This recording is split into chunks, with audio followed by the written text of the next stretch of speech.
আসসালামু আলাইকুম। আজকে ডিম বোনার রেসিপিটা দেখুন। তেলটা হইয়া আইছে বেশি।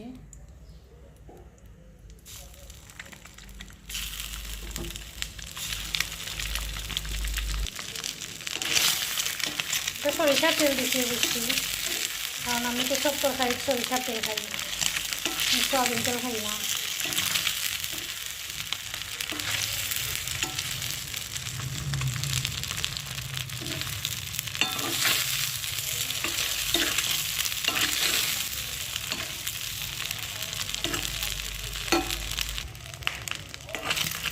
ডিমিলাম বাজিয়ে এসে মশলা দিয়ে বোনা করতে, বোনা খাইতেও মজা।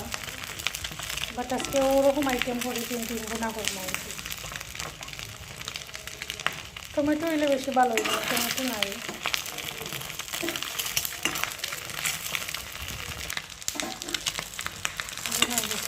নামাই নেই।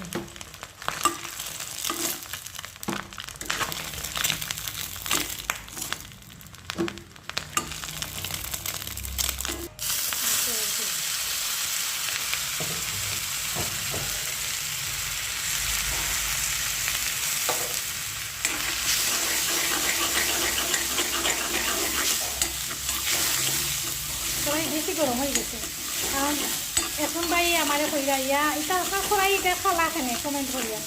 আমি কইলাম ভাই কড়াই তো খালা খানে, আমি দিতে হইতাম এটা হচ্ছে লোহার কড়াই, তার লাগে খালা।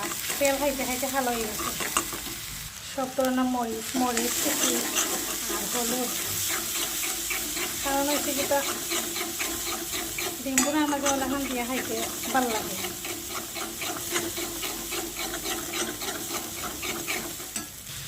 পেঁয়াজটা একটু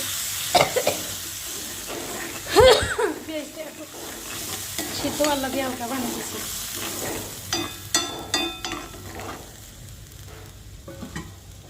ডিম দিলাই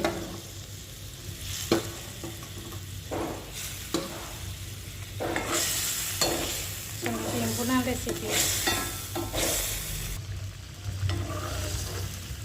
আরও ঝোলটা নাইলে আমার বেশি ডিম বোনার রেসিপি। ভালো থাকুন। আসসালামু আলাইকুম। আমার ভিডিও দেখবা, সাপোর্ট করবা সবাই।